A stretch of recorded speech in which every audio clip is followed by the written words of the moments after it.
Come join me whilst I turn my reading journal into a scrapbook. The next book on my list is Murder on the Orient Express by Agatha Christie. It's one of her most famous mysteries featuring the detective Hercule Poirot.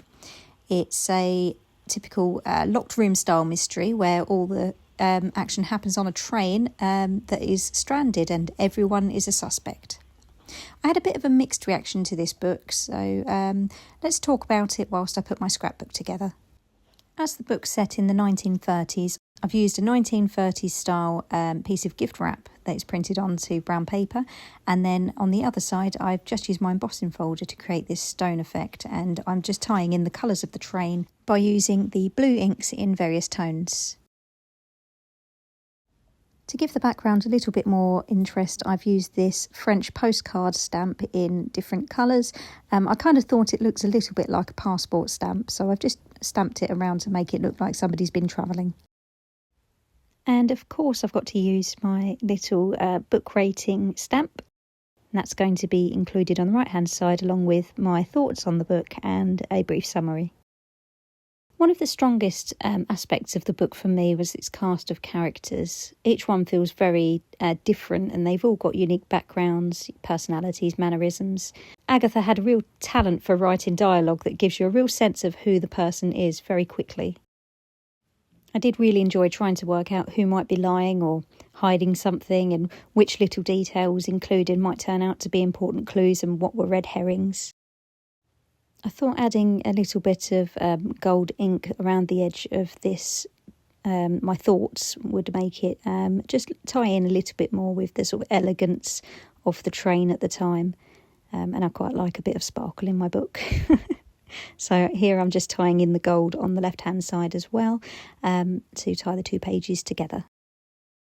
Of course, considering that it's set on a train, I had to include a picture of a train somewhere, so I had this stamp. This was the only real usable image of a steam train that I had, so I just decided to go with it and cut out the train separate from the mountains. Because I'm going with sort of muted colours to try and sort of give it a bit of a vintage feel, I just used colouring pencils to go over it, and I stuck with the sort of the dark blues and I've used a very dark grey instead of black so that you can actually see the details of the stamp underneath the colouring pencil. Using pencils does mean that you can go a bit lighter and see all the details of the stamp still. I just used a small scalpel to cut it out. This did take a bit of time as it's a little bit fiddly, but I think overall I'm quite happy with how it came out in the end. I decided to go around the edge of the train with some black ink just to make it look more like a die cut piece, and then I also used the remnants of the black ink just to lightly go across the front of the train, and that just dulled it down that little bit more as well.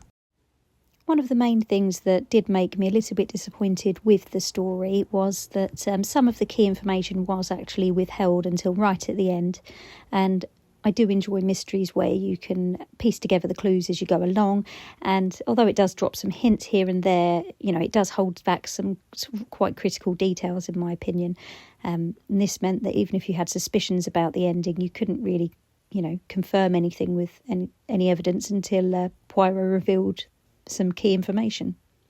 So this made me feel that the reveal at the end was a little bit less satisfying, because I do prefer a mystery where the reader has a fair shot at, trying to solve it themselves.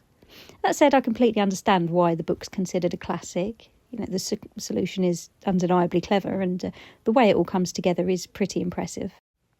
I do really like Christie's writing style as well. Her prose is very clear, and the pacing is very on point. It's not too descriptive, but she does give enough detail to make the characters and settings come to life very well, and the dialogue is brilliant. Despite my small frustrations with the way the mystery was resolved, I can see why the book stood the test of time. It's got a very interesting setup, it's got a strong sense of place, and the conclusion is very memorable. While it wasn't a 5-star read for me, I would still recommend it if you like a classic detective fiction, or if you want to experience one of Agatha Christie's most famous cases. For me, this was my first delve into Agatha Christie. I haven't read any previously. Here I'm just stamping one of the phrases on a note that is found in the story, and I'm just going to age this with some distress inks, and I've made a little envelope just to slot it into to give a bit of interest to the page.